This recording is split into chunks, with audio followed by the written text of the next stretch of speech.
Anio alarobia fa 10 aprily 2020. Andro faefatra amin'ny herinandro masina iarahana amin'ny sampana vondrona fototra laika sy ny sampana tanora kristianina zandriny ary ny sampatia. Ny tondra ny afatra amintsika dia ny mpitandrina Jonarson Ramananarivo Anjahasiniony. Miarabanao pastera dia momba amin'ny fiadanan'i Jesosy Kristy tombo hatrany amin'ny fanompona ho anao sy ny ankonanao. Ny lohahevitra an'io dia manao hoe ahoana ny hevitrareo ny amin'ny Kristy. Matthieu 7:20 ny 9:1 ka hatramin'ny 2:1. Ho aminareo anery havana ny fahasoavana sy ny fiadanana avy amin'ilay ankehitriny sy taloha ary ny ho avy. Ho fisaorana sy fiderana an'Andriamanitra dia arahantsika mamaky eo am-pitsanganana ny Salamo 2 ny 1 hatramin'ny 9.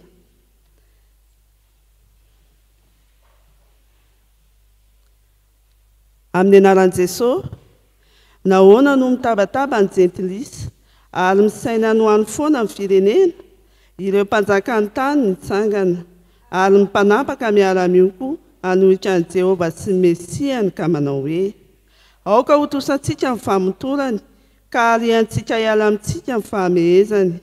Izay mipetraka any an-danitra miome, ny tompo maneso ireo, dia hiteny azy amin'ny fahavinirana izy ka hampangongoro azy amin'ny fahatezerany hoe izao kosa efa nanendry ny mpanjakako tambony ziona tendrombohitra masina. Amen. FFPM 7:20.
hivavaka isika. Ry Jesosy mpamonjy anay io, midera sy mankalaza ny anaranao izahay, ka ny molotray no entinay mankalazanao. Misaotra anao izahay no izao fotoana omenao anay izao, ka ahafahanay miombom-bavaka ento ankehitriny. Misaotra anao no ity alalby masina nomenao anay ity, manoloana izany fitiavanao izany indrindra no atsapahanay mahampanota mahantra anay. Koa manantona anao amin'ny fanetreteny izahay, ary mangataka amin'ny famindrapo sy ny famelan-keloka avy aminao. Misaotra anao ihany koa izahay fa Andriamanitra mamindra fo sy miantra tokoa ianao, ary maharo-po sady be famindrapo. Misaotra anao no famelan-keloka ny raisinay, amin'ny finoana ankehitriny izao no ny rahan'i Jesosy Kristy zanakao mpamonjy anay. Dia samy asan'ny fanahy masina ane izahay tonga eto, mba handray sy hivelona amin'ny teninao, mba hitombonay atsara isan'andro amin'ny fitondran-tena masina, ary voninahitra izao fanompoana izao. Amin'ny anaran'i Jesosy Kristy tomponay, loha amin'ny fiangonana no hivavahanay toy izany. Amen.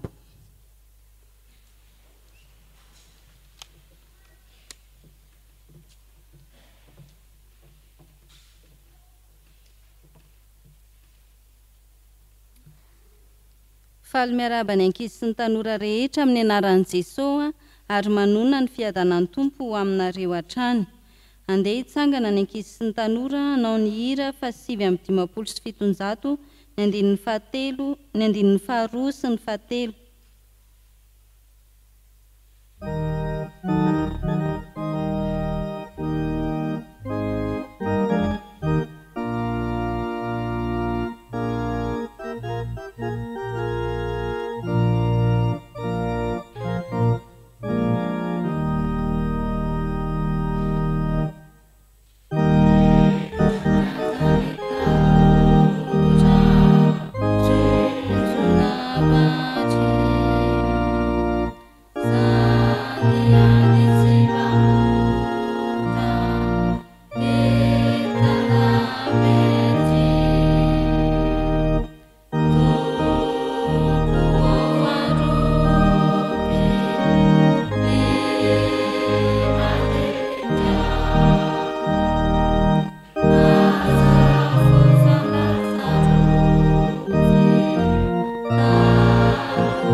Hivavaka isika.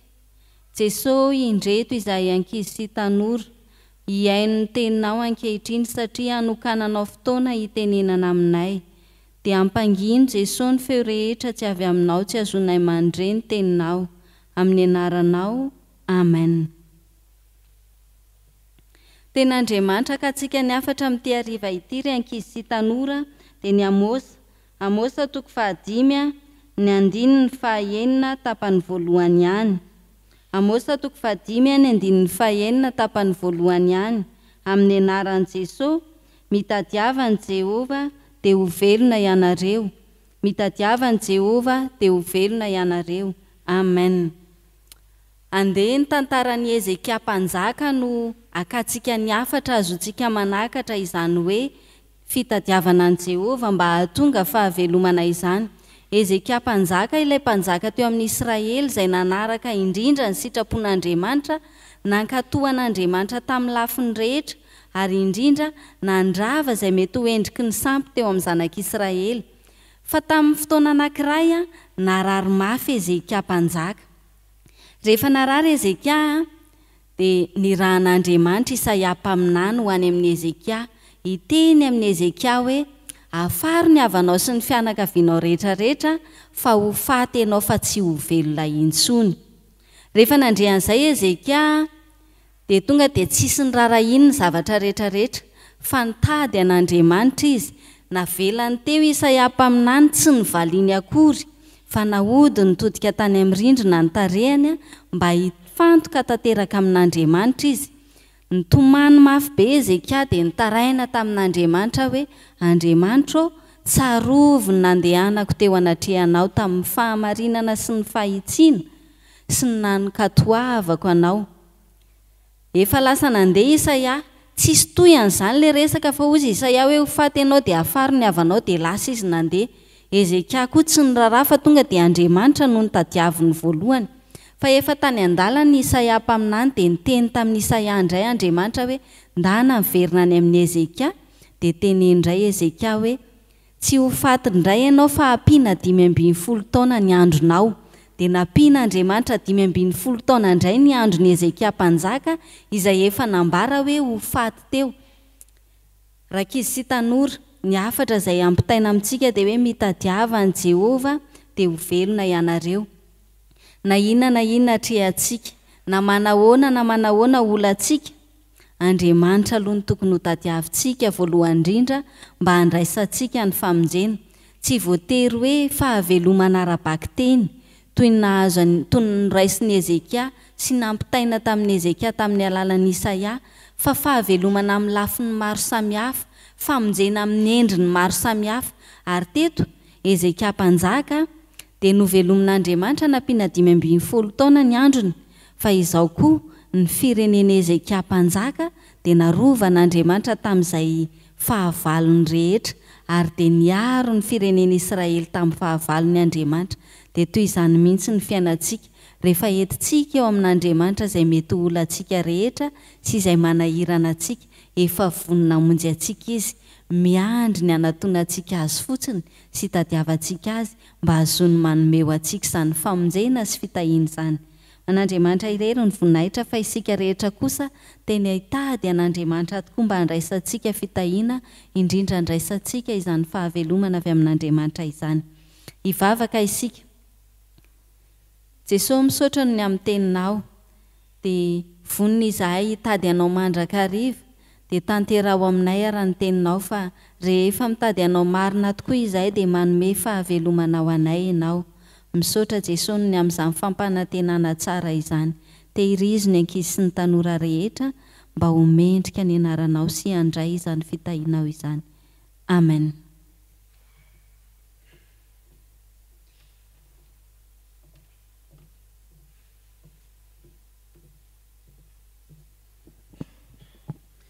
Ataontsika eo am-pitsanganana ny riva 11 ny 15.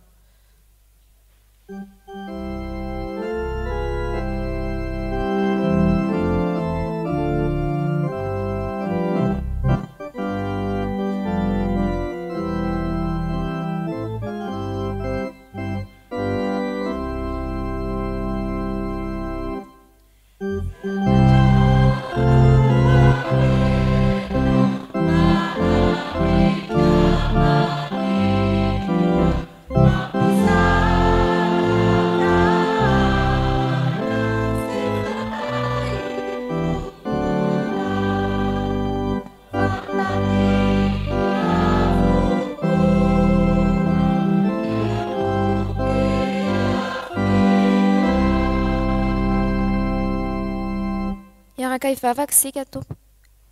Misaotra anao izahay Andriamanitra ny amin'ny hanomezanao anay ity fotoana ity, ahafahanay mandre ny teninao. Koa mangataka ny fanahinao masina izahay mba hampahiratra ny masom-panahinay. Aoka ny mpamaky ny teny mba tsy handiso, ary ny mpanompo izay hitondra ny hafatrao mba tsy hanambara afa-tsy ny sitraponao. Amin'ny anaran'i Jesosy Kristy no anaovanay izany vavaka izany. Amen. Iaraka hamaky sy haino soratra masina isika ao amin'ny fanekena taloha bokin'ny Amôsa. Amôsa 5 andiny voalohany hatramin'ny 7. Rehefa hita dia ho vakiana amin'ny anaran'ny Tompo. Enoinareo izao teny izao izay entiko milaza anareo dia hira fahalahelovana ry taranak'Israely. Lavo Israely virjiny ka tsy ahatsangana intsony. Nazera tamin'ny taniny izy ka tsy misy manangana azy. Fa izao no lazain'i Jehovah Tompo. Izay tanàna namoaka arivo dia indreo 100 monja no sisa, ary izay namoaka 100 dia indreo 10 monja no sisa ho amin'ny taranak'Israely. Fa izao no lazain'i Jehovah amin'ny taranak'Israely. Tadiavo aho dia ho velona ianareo, fa aza mitady any Betela na makany Gilgal, ary aza mandroso ho any amin'ny Bersheba fa ho baby tokoa Gilgal.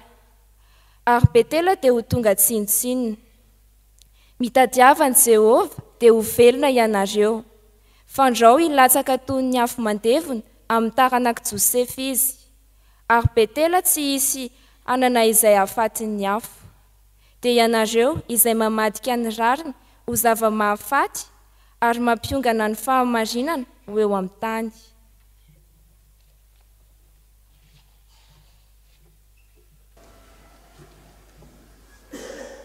Hotoizantsika ny famakiana ny soratra masina ao amin'ny fanekena vaovao filazantsara araka ny Matthieu. Matthieu 2:20 andiny 1:70 ka hatramin'ny 2:70. Ary faranantsika ny famakiana ny soratra masina ao amin'ny epistily anty Hebreo. Hebreo 7 andiny 1:20 ka hatramin'ny 7:20.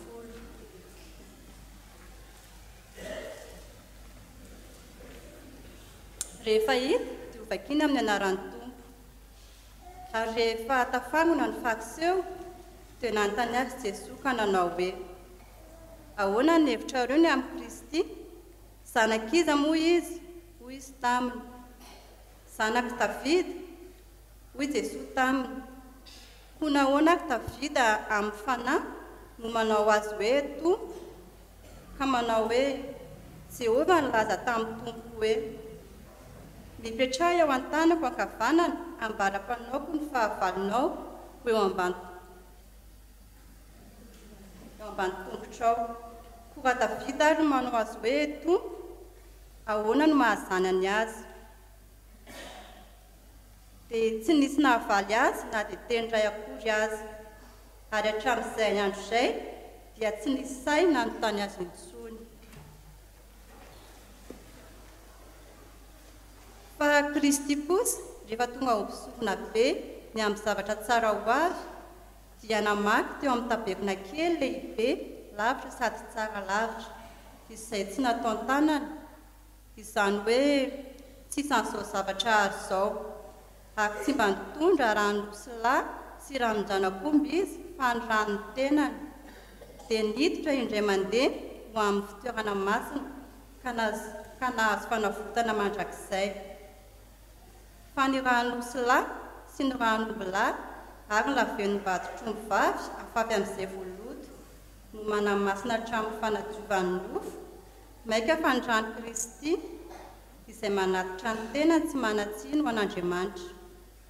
Tamin'ny alalan'ny fanahy mandrakizay no adio ny fieritreretany ho afaka amin'ny asa maty mba handokonareo an'Andriamanitra velona. Amen. Ray masonao manamasina ny fahamarina, ny teninao fahamarina. Amen. Ataontsika ny hira 7:30 andino voalohany.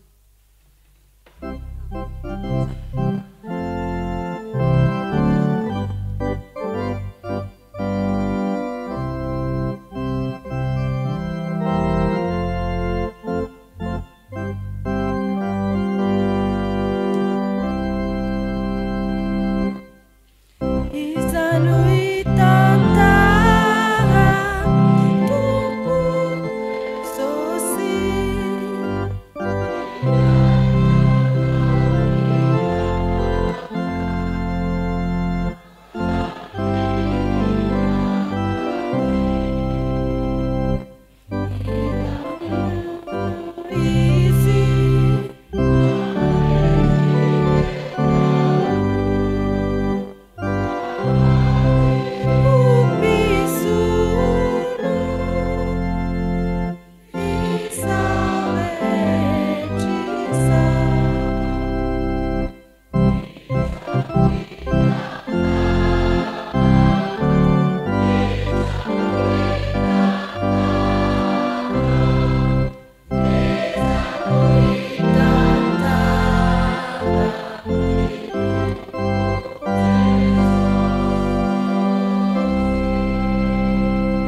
amin'ny fifaliana no iarabanantsika mpianakavin'ny finoana eto amin'izao fitandremana izao ny amin'ny afahantsika miombona mankalaza an'Andriamanitra amin'izao herinandro masina izao.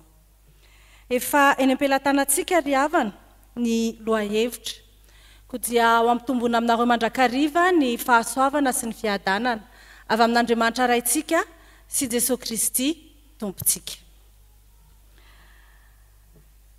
Ho iaho teo hoe eny am-pelantanantsika ny lohahevitra amin'ny endrika fanontaniana. Ety am-piandohana dia maneho fialan-tsiny sahady amin'izay mety ho endrika fampitana ny afatra an'io fa misy fampandraisana anjara betsaka avy amintsika izay miaino. Tahaka ny hoe efa mangataka antsika sahady aho hoe inona tsara ilay lohahevitra ao, ahoana ilay fanontaniana hoe azafady? Ahoana ny hevitrareo ny amin'ny Kristy. Amin'izao fahatsiarovantsika ny lalan'ny azo fijaliana izao jerevantsika izay zavatra nolalovan'i Jesosy sy niatra taminy ahatanteraka n'ilay famonjenantsika. Dia andiam-panontaniana maromaro. Eto amin'ity perikôpa tsika ity raha ity toko ity no jerena dia jerentsika teo eo alohaloha eo dia ny ovalitsika fanontaniana ovalitsika voalohany zany dia fa maninona inona ny antony io fanontaniana io ary napetraka tamin'iza io fanontaniana io. Dia hoy aho teo hoe raha vao jerentsika zany ny eo aloha eo dia tena mahafinaritra. Inona ilay zavatra mahafinaritra? Ny fitrangan'ny tantara aloha zany dia tamin'ny vanim-potoanan'ny Paska ihany koa. Dia rehefa vory tao Jerosalema dia mba tao an-kianjan'ny tempoly ihany koa Jesosy nampianatra.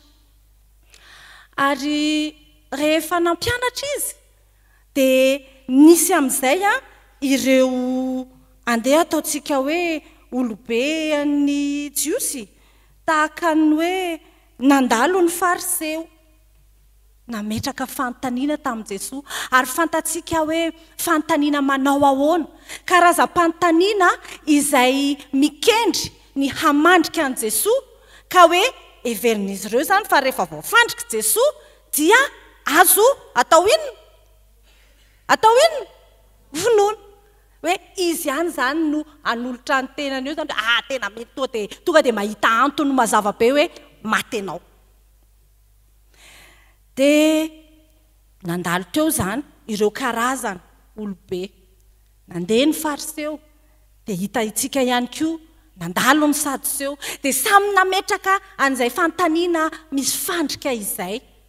Fa rehefa nanaraka ny tantarantsika dia fantatsika sy hitatsika fa nanakavaly hatrany Jesosy ary tsy voafandrika Jesosy. Dia nanandalo ny sadoseo, nanandalo ny fariseo. Isan'izany zao ny fanontaniana tamin'ny omaly momba n'izay nanaovan'ny fariseo azy dia nanakavaly hatrany Jesosy ary tsy voafandrika Jesosy ary nandray fampianarana hatrany avy amin'izany. Dia eto amin'izay ary raha ny teo aloha fanontaniana rehetra teo aloha teo zany dia avy amin'ny sadoseo na ny fariseo na ny londoha ampisorona. Tamin'ny voanomboka hampianatra Jesosy dia efa nametra-panontaniana londoha ampisorona hoe fa fahefana manao ahoana moa no hanaovanao an'izao sy hampianaranao sy tahaka izay dia Jesosy moa tsy namaly. Raha vao valinareo ity fanontaniana ity dia valiko. Fa satria zareo tsy nahavaly dia tsy namaly Jesosy dia nitoy ny fampianarana. Dia tahaka ny hoe nanao conférence zany Jesosy dia avy retsy. Naninona amin'izay letsy ity? Naninona amin'izay retsy? Nametraka fanontaniana. Dia nametraka fanontaniana hoe hamandrika an'i Jesosy ka rehefa izay zany ilay izy dia ahoana fa tsy voafandrika Jesosy. Fantatsika izany. Ilay zavatra mahafinaritra amin'ity fanontaniana ety izay zany dia izao. Tahaka ny nanao zany Jesosy hoe vita ny fanontanianareo tsy misy tsony. Avy amin'izay Jesosy naninona? nametraka fanontaniana ary izay ilay hitantsika eto. Ary rehefa tafangona ny fariseo dia nanontany azy Jesosy ka nanao hoe ahoana ilay lohahevitrintsika. Rehefa vita ny fanontaniana tsy voafandrika Jesosy, anjaran'i Jesosy indray izao no mametraka fanontaniana. Ary napetrany tamin'iza ny fanontaniana? Tamin'ny fariseo. Izay neto. Ny fariseo moa dia andeha verenantsika kely, mety efa fantatsika fa tsara ny teny averina. Ny fariseo izany dia ireo izay antsoina hoe olona nanava-tena. Nanava-tena tamin'ny mitovy amin'ny samy jiosy izy, sy nanava-tena tamin'ny atao hoe jentilisa, satria nanana ny fiheverana izy hoe amin'ny fomba tahaka izao. Manintsy izy ity etsona andrareo izany hoe mpanaraka fitsipika be sy ny lalàna be zareo dia miavaka amin'ny jentilisa satria ireo tsy manao an'izany, ary miavaka mitovy aminy satria izy ohatrany tsy tena manaraka tsara ireo jiosy sasatsasandreo fa izay ny tena manaraka ary nenay ny tena izy dia izay nahatonga azy hoe manavaka. Dia reto izany maninona ny tamin'ny fariseo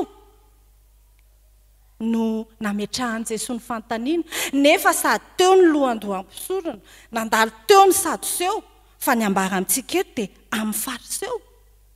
Dia satria izao ray aloha teo aloha teo hoy izaho hoe nisy fandiam-panontaniana samihafa rehefa niseho izany ny sadoseo andeha hametraka fanontaniana tamin'i Jesosy, dia rehefa namaly Jesosy dia tonga dia tsy nanan-kavaly intsony ny sadoseo, vitatreo.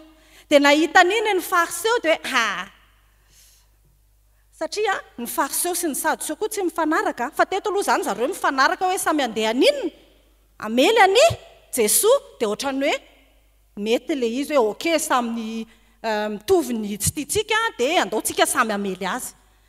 Dia efa vita ny Jesosy zany ny amin'ny sadoseo, efa tapimbava ny sadoseo, dia nahita an'iny ny fariseo reto sadoseo reto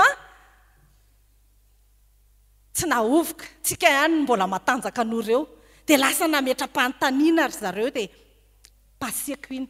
Dia rehefa nametra-panontaniana ry zareo dia namaly Jesosy dia ohatra mbola tsy tena resy lahatra tsara aloha izany. Fa eto amin'izay nataon'i Jesosy amin'izay ara ilay fariseo. Dia jerentsika tsara ny fandehan'ilay fanontaniana, hidirantsika amin'izay ary ilay fanontaniana. Fantatsika izay ny famaninina, satria ilay fariseo melantsika ataoko anaty faraingo sosona sy on'lay amin'ilay fomba fiteny izay ilay teka tena ialako tsiny re tompoko any fa izay moa ny avian'ilay izy. Dia eritreritra izy hoe izy izany ny tena ahoana dia iny amin'izay koa izany Jesosy fa avy amin'izay. Nivantana tamin'ny fariseo ny fanontaniana. Inona moa ilay fanontaniana? Ahoana ny hevitrareo ny amin'ny Kristy? Rehefa hitantsika dia tonga dia saotiako be aloha fa azavaina ihany ilay fanontaniana. Fa eto ilay tena mahafinaritra hoe reto olona izay nisehon'ilay reto, ahoana ny efa rano tery, indenge vakitsika ilay andininy fahaenina amby efapolo hoe aminaran'i Jesosy dia tsy nisy nahavaly azy na dia teny iray akory azy, ary hatramin'izao andro, hatramin'izay andro izay dia tsy nisy nanontany azy intsony. Ilay olona nisehon'ilay izany naninona? Tsisy ambara intsony, vita. Ary izay ilay mahafinaritra. Verenantsika amin'izay ary ilay fanontaniana. Izao mazava loatra nametraka an'ilay fanontaniana Jesosy, satria inona foana moa ny hanenjehany reto azy tsy zakandry zareo nahita an'i Jesosy nanao an'ireo zavatra rehetra nataon'ireo. Dia tsy ekeny ilay maha Mesiany Jesosy, tsy ekeny izay. Tsy zakany nahita ny zavatra nataon'i Jesosy, toa lasa Jesosy indray no mitady ho avo sy ambony sy ahoana dia tsy zakany. Dia nitady amin'izay izy izay amin'onazy. Dia Jesosy nefa nametraka an'ilay fanontaniana hametraka hitarika ny olona andinika ilay hoe fa iza tokoa moa izany le Mesia e. Ka eto izy izany tsy nametraka an'ilay fanontaniana hoe tahaka ny amin'ny fametrany amin'ny mpianatra satria fantatsika fa ny mpianatra koa ny napetrahan'i Jesosy an'izany fanontaniana izany e. Hoe ataonareo iza moa? Ao. Izy tsy natao hoe ataonareo iza moa i Kristy a? Fa izy tamin'ny mpianany hoe ataonareo iza moa? Ao. Fa eto izy raha mametraka amin'ny fanontaniana amin'ny fariseo satria ny fariseo aloha dia fantatsika izany fa efa olona efa andahazy. Efa tsy vonina ny andray azy. Dia anapirofo amin'izay izy ny maha-Mesia azy. Fa izy tsy miteny hoe ataonareo iza moa? Inona ny hevitrareo ny amiko? Tsy izay. Fa inona ny hevitrareo ny amin'ny Kristy? Ary ny Kristy rehefa jerentsika ny any midika teny ombonana sy fatatsika ny dikan'izany dia ny Kristy ilay atao hoe Mesia, ilay voaositra hitondra ny famonjena araka ny efa nampanantenaina tany amin'ny fanekena taloha. Anapirofo izy izany. Hitondra pirofo izy eto hoe iza ilay Mesia. Izay mbola andrasana sy tsy ekenareo fa efa io manatrika anareo io. Inona ny hevitrareo? Izay ny nahatonga azy nametraka an'izany. Anapirofo izy. Anapirofo izy eto fa hoe sokafo ny masonareo dia enoy tsara fa izy no Mesia.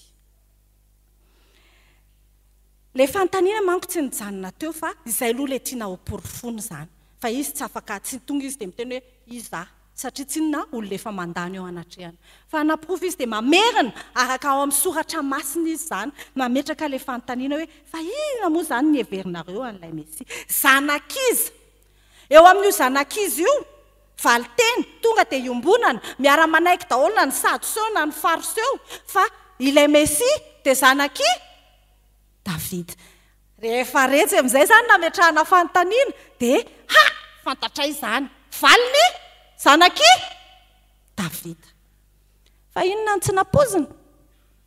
Janona teo ve ilay fanontaniana? Tsy nijanona teo ilay fanontaniana. Fanaporofona fa izy ny Mesia. Miara-manaiky izany ny rehetra fa zanak'i Davida izy. Nametraka an'ilay fanontaniana izy averikany ho fanaporofona fa izy ilay Mesia. Fa izy tsy avy hatrany dia miteny hoe za le izy. Fa inona ny nataony? Nataon'ilay fanontaniana dia naveriny tany amin'ilay zavatra efa eken'ny rehetra hoe miara-manaiky ny rehetra araka ny filazany tao amin'ny fanekena taloha fa izany mpamonjy izany dia hipotra avy amin'ny Davida. Le fanontaniana manaraka amin'izay nataon'i Jesosy nahatonga an'zareo tsisy ambara intsony dia ilay hoe ka alohantsika miara-mamaky rangaha andininy 7:7 dia tonga dia ilay fanontaniana no ataontsika hoy Jesosy taminy ko nahoana ary Davida amin'ny fanahy no manao azy hoe tompo ka manao hoe Jehova ilaza tamin'ny tompoko hoe mipetraha eo an-tanako ankavanana ambara-panaoko ny fahavalonao eo ambanin'ny tongotrao. Dia mitoy antsika ko raha Davida ary manao azy hoe tompo ahoana no mahazanany azy? Dia ireto izany tsy te hanaiko hoe marina izany dia naninona izy? Nangina izy. Alao aloha azavaintsika kely le mahamarina n'izany a. Zao a fantatra izany fa ilay Mesia dia sady tompo satria maninona? Zanak'Andriamanitra izy. Izay le maha-Andriamanitra azy dia tompo izy. Fa izy ihany koa dia zanak'i Davida, izay ilay izy tonga nofo dia mipotra avy amin'ny Davida. Ka izy sady tompo sady Andriamanitra izy izany nefa ny olona amin'ny izay ilay tsy maintsy lalana ny lalovana hatateraka an'ilay famonjena hipotra avy amin'ny zanak'i Davida. Dia tsy nanaiky an'izay ireo hoe tokoa moa izany ty ilay zanak'Andriamanitra. Tokoa moa izany ty ilay izany izy efa tanteraka izany. Dia tsy nanaiky. Izay tompoko le anton'ilay fanontaniana fanaporofona tsy nijanona teo amin'ilay hoe ahoana ny hevitrareo io fa tena nanome fanazavany Jesosy. Nanome fanazavany Jesosy. ny lesona raisitsika avy amin'izany dia izao tsy hoe avy atrantsika dia anao hoe ko manomboka izao zany rehefa misy zavatra mahazo dia tsy mahazo mametraka fanontaniana amin'i Jesosy tsony ve zany satria hoe reto ary tonga dia tsy nanan-kavaly amin'izay zavatra mitranga amin'ny fiainantsika fampiarana sady fampiarana mitenen'ilay lesona amin'izay zavatra mitranga avy amin'ny fiainantsika dia tsy hoe tsy mahazo mametraka fanontaniana tsony fa tsy hany loatra fa ilay toe-posy ilay toe-tsaina mametraka an'ilay fanontaniana no mila apetraka tsara hoe olona vonina handray valiny avy amin'ny Jesosy ve sa olona efa manana petra-kevitra mazava tsara ao ka tsy azo avily dia na efa miteny ary Jesosy hoe tia ny valiny tenenao mbola ito ihany fa ianao mahazo mametraka fanontaniana porofon'izany nametraka fanontaniana retsy dia namaly Jesosy nanana ny valiny Jesosy fa izay toe-tsaina hoentina manatona an' Jesosy amin'ny fanontaniana izay hoentintsika izay no mila jerentsika satria tsy inona izao hoe ao amin'ny Jesosy dia misy ny valim-panontaniana rehetra amin'ny zavatra izay tsy mazavazava aminao amin'ny tranga misy eo amin'ny fiainanao dia manatona azy fa izao fotsiny sokafo tsara ilay fiainoana fa aza mijanona amin'izay mety ho eritreritra ao aka ohatra tonga fa hanambady ao tonga hanambady ny tanora dia antany an'i Jesosy amin'izay iza le vadiko ianao zany raha manao ohatra ny fariseo dia ianao mody manontany an'i Jesosy iza le vadiko Jesosy ataovy ny rakoto nefa ianao manontany hoe iza le vadiko ianao nefa efa iza ny ao an-tsainao zay le tsy mety fa rehefa manontany an'i Jesosy ianao dia tena sokafo tsara daholo dia azajanonao amin'ny rakoto le izy fa mety tsy ho rakoto le izy mety ho rakoto azontsika ve melatsiny fa tanora ihany koa fa ny tena moa any amin'ny tontolo fampianarana tena hoy aho hoe angamba mety izay no isan'ny safidianana ny tena mba handray anjareto ihany koa dia tena amin'izay tontolo izay ihany koa no hitondrana ny fampiarana ka izay zany mahakasika an'ilay hoe fa maninona ilay fanontaniana hanaporofona ilay mahamesia dia mitoy ihany tsika lesona faharoa raisitsika avy amin'io tantara io dia izao jerentsika tsara arak'ilay efa nanazavako azy teo rehefa hamaly fanontaniana Jesosy dia inona no ny raisina nandray inona izy le zavatra mivakitsika teo misy entre parenthèse zao dia inona no ao anatin'ny entre parenthèse io jereo kely moa azafady nisy inona no ny raisiny zany ten'Andriamanitra lesona raisina ihany koa nefa dia ity marina fa mametra-panontaniana amin'ny Jesosy tsika dia tena manan-kavaly Jesosy ao amin'ny Jesosy tsy misy fanontaniana tsy voavaly zany donc aza misaraka amin'ny Jesosy i Jesosy dia manana ny teny farany aza miala amin'ny Jesosy aza miady amin'ny Jesosy ok zay fa izao ny hita eto ihany koa dia ity ny mahazava-dehibe ny toerany soratra masina Jesosy rehefa namaly fanontaniana dia tsy nanao izay satria izaho Andriamanitra dia izaho valan'izany tsy izay no nataony fa inona no nataony naka inona izy tenin'Andriamanitra soratra masina ny zava-dehibe zany taontsika zava-dehibe ihany koa lesona raisitsika avy amin'izao fametraha-panontaniana ataon'i Jesosy izao hamaly fanontaniana Jesosy mila mahalala soratra masina tsika tompoko fa ny antsika protestanta dia ny soratra masina no manazava ny soratra masina amin'ny zavatra rehetra dia amarinina araka ny soratra masina izay zavatra atao dia tsika zany tsy ho kamo andinika soratra masina ametraka toerana lehibe ho amin'izany soratra masina izany amin'izay fomba rehetra ahafahana manao an'izany mandini soratra masina fa miaraka amin'ny fanontaniana napetraka ao tamin'i Jesosy dia aleno ihany koa ny teniny amin'ny alalan'ny teniny sy ny tari-dalan'ny fanahy masina dia manana valiteny mazava ianao hoe rakoto ilay izy sa rabe. Fa miteny amintsika Andriamanitra dia mila mazoto mamaky teny, mila mazoto miaino azy. Ary io tsy hoe rehefa ilay hitady vady ihany vao aninona. Mazoto be hamaky an'ity tsy izay koa ilay fandehany aloha fa io soratra masina io matoa naverin'i Jesosy teo, soratra masina tsy hoe vao vakiany vao io hoe fa zavatra efa ao anatiny io, efa morany raisiny io, efa fantany io, efa nianarany io. Izay ilay mahatonga hoe mazotoa maninona mandinika soratra masina. Ataovy ho zava-dehibe ny fandinihanao soratra masina sy ny famakianao sy ny fiainonao izay zavatra rehetra azo ampiasaina, anananao tenin'Andriamanitra eo amin'ny fiainanao. Satria izay ihany no ahafahanao mahazo antoka ny amin'ny valim-panontaniana apetraka ao amin'ny Jesosy. Jesosy tsy manao tahaka ny tamin'izany zany le hoe anjely inona, tsy matotokory ny tonga teno aminao hoe rakoto, tsy izay. Fa ny inona? Ny fifandraisanao dia ny fanananao teny fa tonga aminao io manome anao ilay confirmation hoe i rakoto tokoa ilay izy. Rehefa mijery soratra masina ianao dia avy apatsahivy ny tompo anao io soratra masina io hitenenana hoe rakoto tokoa ilay izy satria izao rehefa ilay satria izao zavatra avy ato daholo zany ny raisina. Fa tsy hoe satria bogosy, satria be détente, satria tsy izay, fa le ato.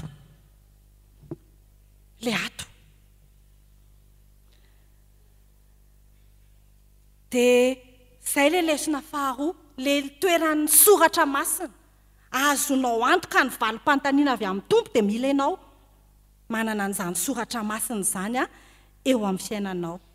Ka amin'ny zavatra mitranga eo amin'ny fiainanao, zavatra mampisalasala samihafa, soratra masina ihany no anazava ny fanananao an'izany.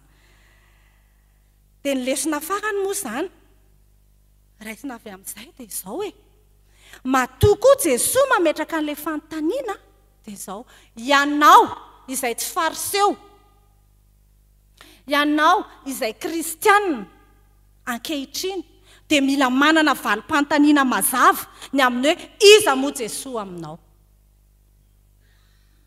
Iza moa Jesosy aminao? Anaraka ny fanazavan'i Jesosy teo ve ianao? Sa anao tahaka ny fariseo na anaraka an'izay fomba fariseo hoe tsy manaiky izay, iza Jesosy aminao? Manan-kavaly ve ianao raha manontany ianao Jesosy amin'izao ankehitriny izao hoe iny Jesosy tonga avy any amin'ny rahalanitra akatsika izay aloha izao ilay andrasantsika? Manan-kavaly ve ianao hoe izy iny?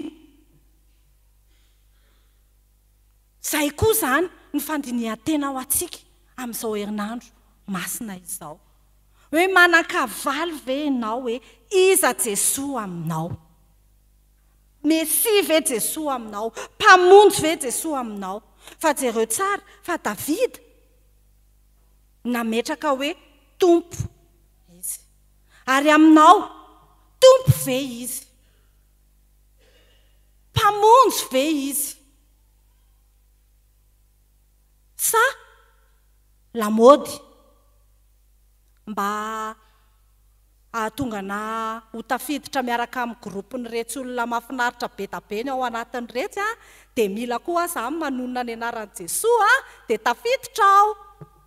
Fa izay fotsiny noho ny amin'ny fiarahana amin'ny retsy. Fa inona ny hevitrao ny amin'ny Jesosy? Mazava tsara ao aminao ve ny mahatompo azy tahaka ny ambaran'i Davida eto hoe tompo izy, Seigneur izy. Le Seigneur, fa maninona izy ny tompo? Dia satria Jesosy no nandatsaka ny rano teo amin'ny hazo fijaliana mba hividy atsika izay raha ny tokony ho izy maty ringana noho ny amin'ny fahotantsika. Fa efa voavidy isika, dikan'izay azy isika, izy no tompo. Izany tokoa ve ianao? Tompo izy satria maninona miako, inona ny akon'izany eo amin'ny fiainantsika? Fa raha izy no tompo dia izao manaiky koa isika ny fiasan'ny fanahy satria ny fanahy masina ao anatsika dia manome atsika ny fanomezam-pahasoavana samihafa ahatonga atsika ho tena iray amin'ny Jesosy izay lohany. Andraisantsika an'izany. Izany koa ny finoantsika tompo izy satria izy ny manana ny fahefana, izy ny manana ny hery hiaro atsika amin'ny asa matin'ny Satana izay mitarika atsika hiala aminy, izay mampanao zavatra samihafa tsy mifanaraka amin'ny sitrapona ara-batana. Ny heriny no miazona atsika tsy horesiny izany fahavalo samihafa izany. Izany ve izy amintsika? Manan-kavaly ve isika?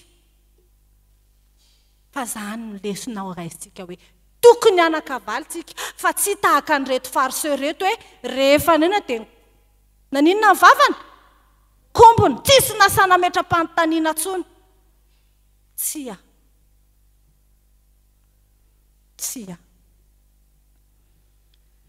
Raha tompo izy dia tohizako amin'ilay fampiarana teo ihany.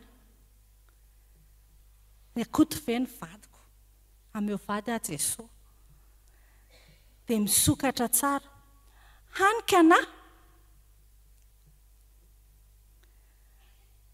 efa rakoto aza miaraka aminao ao anao fampiarantsika.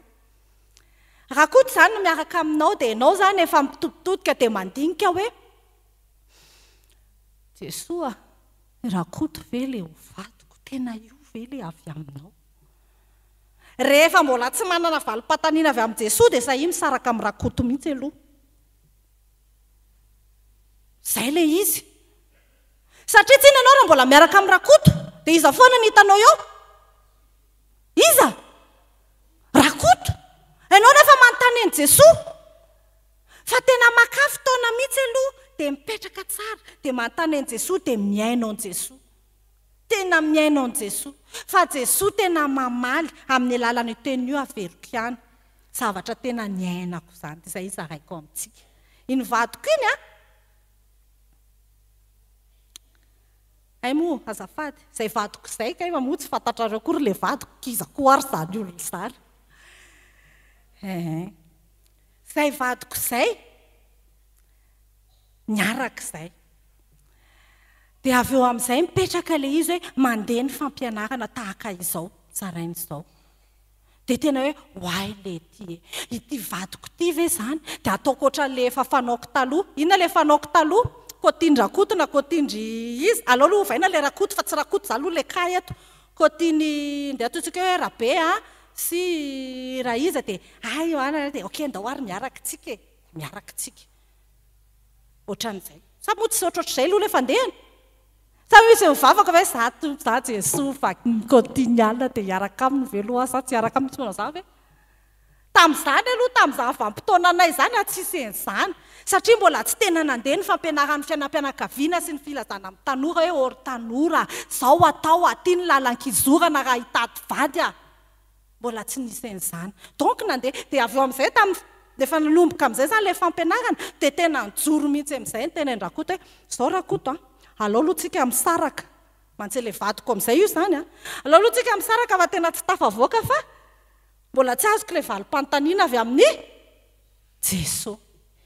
Dia tena ady izany ilay ady teneniko ilay tena hoe mivavaka hoe tena ianao efa niaraka tamin'ny rakoto no naninona avy alao mihitsy aloha rakoto any dia alao aloha hifantoka ato. Dia tena izany mihitsy.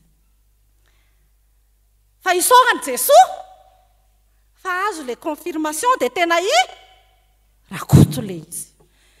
Izao izay ilay tenenako hoe aza matahotra izany rehefa hoe ianao anaraka ny sitrapon'Andriamanitra ataon'i Jesosy foana ny mahampeteny io rehefa ianao aloha nanaiky hoe iza aloha ny tompo? Jesosy aloha. Inona aloha ny hevitry Jesosy? Raha manaiky ianao fa izy tokoa ny tompo dia omeny ianao io mety aminao io na tsy mety aminao, omeny ianao no mety aminao. Fa sahi aloha manao hoe ianao Jesosy ny tompo. Ka na dia bôgôsy toninina azy bôgôsy aloha izay vadiko izay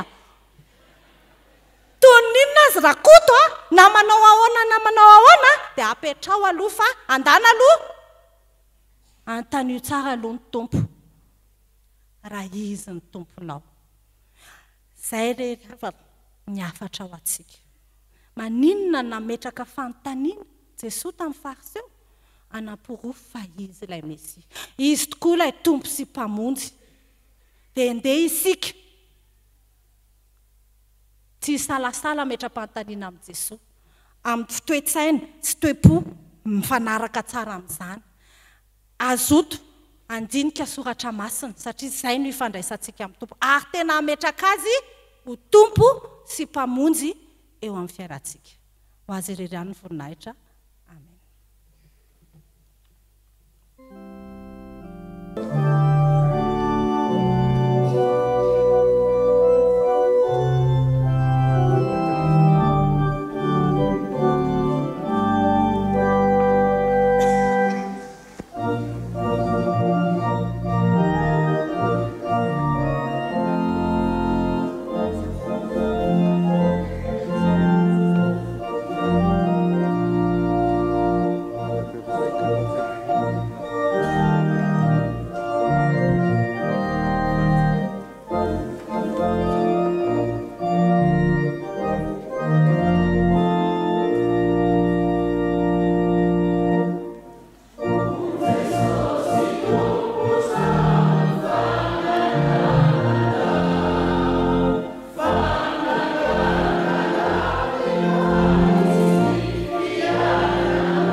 Hivavaka isika.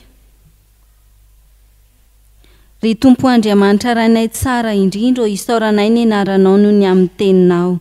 Isaoranay ianao satria ianao mihitsy no manontany anay ny amin'izay hevitrainy mombanao ilay Jesosy Kristy Tompo sy mpamonjy anay. indraindray mantsy izahay dia mametra-panontaniana mandrakariva aminao kanefa dia ny eritreretinay ihany izay heverinay ihany no tianay ho valy ny teninao Andriamanitra. Tsy manaiky izay efa valy teny omenao anay izahay fa te hanery anao Andriamanitra anaiky ny hevitray. Tompo, mifony izahay ny amin'izany.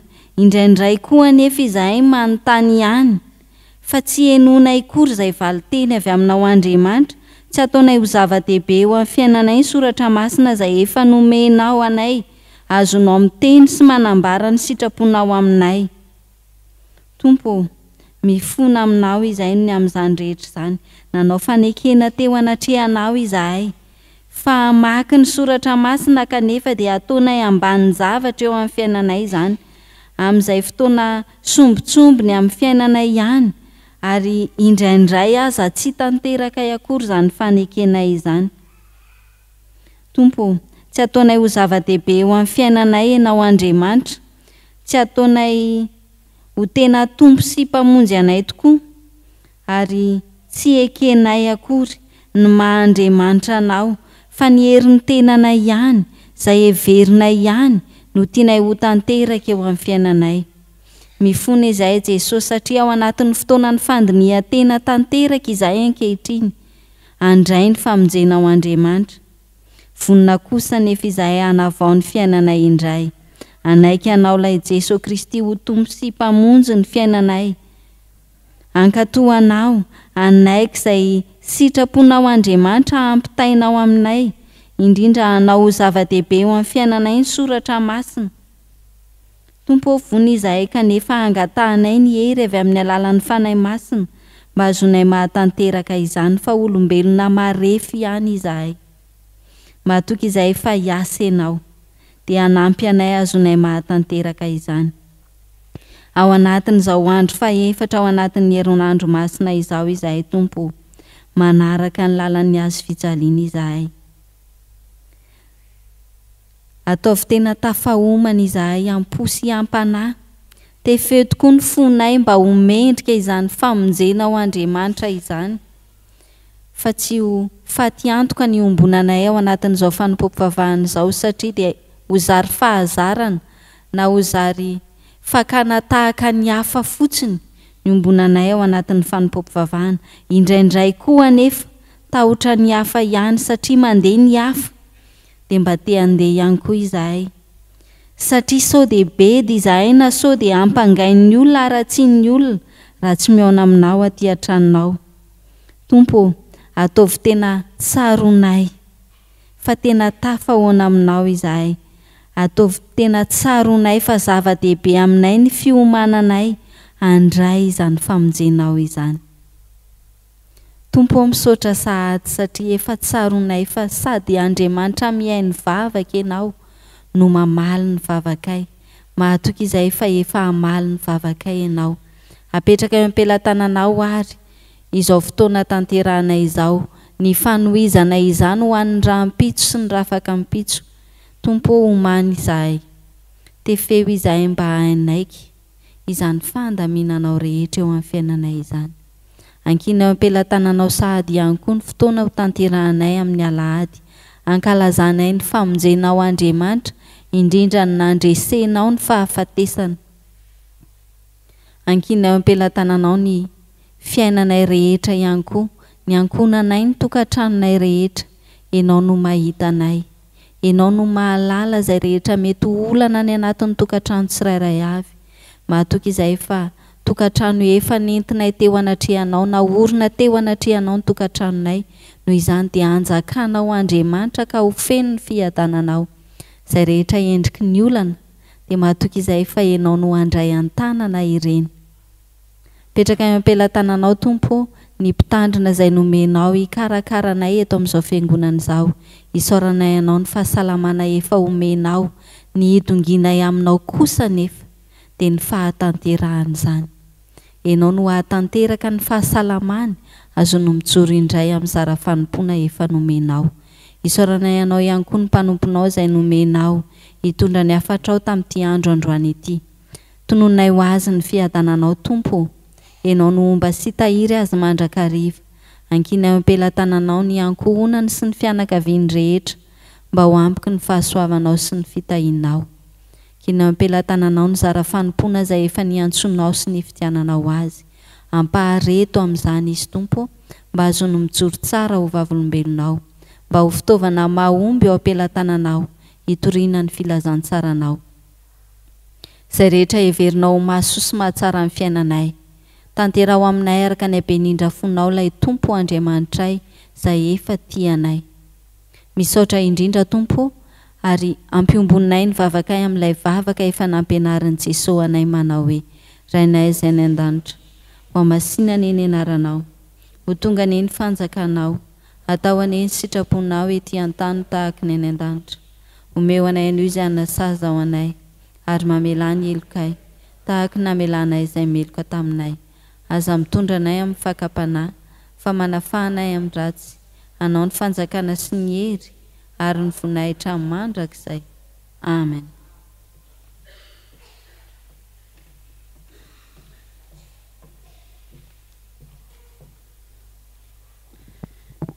Ny finoana dia avy amin'ny toloteny. Koa isika vao avy nandre ny tenin'Andriamanitra dia andeha hanambara ny finoantsika eo am-pitsanganana araka ny fanekam-pinoana laharana 3.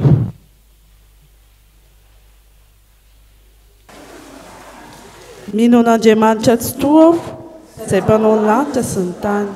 Andriamanitra dia fanahy, Andriamanitra dia fitiavana, Andriamanitra dia manjakatra amin'ny taloha Andriamanitra dia mampitery isika, fa fomba mbola mpanota isika dia maty hamonjy isika. Mino an'i Jesosy Kristy tananay tokatontsika, tonga izy hitasy hamonjy ny very. Izy ho lalana sy fahamarinana fiainana, izy dia tsy miova masy anio arak'izay. Mino fanahy masinao, izy ho manambara ny fanahintsika, fa zanak'Andriamanitra isika, fanahy iray ihany no mombantsika sika rehetra. Ny fandresena izay hoety mandresy izao tontolo izao dia amin'ny finoantsika. Tompo, ampitombo ny finoanay. Amen. Toy izao ny fidiran'ny fiangonana mandritry ny herinandro masina sy ny Pasika. Ny alatsinainy masina hatramin'ny zoma masina dia amin'ny 9:00. Ny alakamisy masina dia isy ny fidirana indroa, ka ny voalohany dia amin'ny 12 sasany atoandro, ary ny faharoa kosa dia amin'ny 9:00.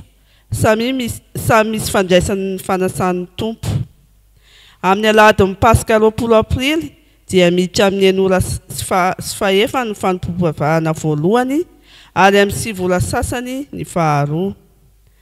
Ny sampana tompon'anjara, Alarobia, VFL sy ny STK Zandriny ary ny Sampatia.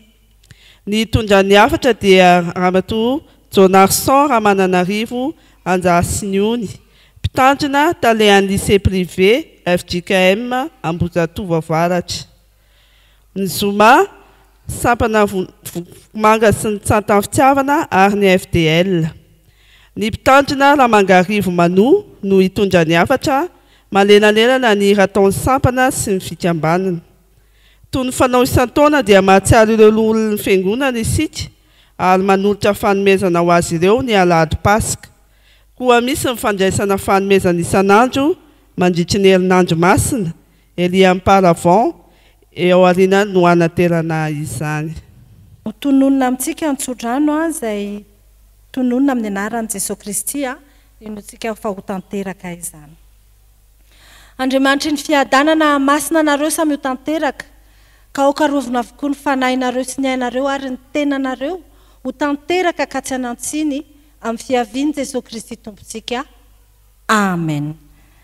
Ho an'Andriamanitra irery ihany ny voninahitra amin'ny anaran'ny Ray sy ny Zanaka ary ny fanahy masina. Amen. Naraka ny fandaminantsika.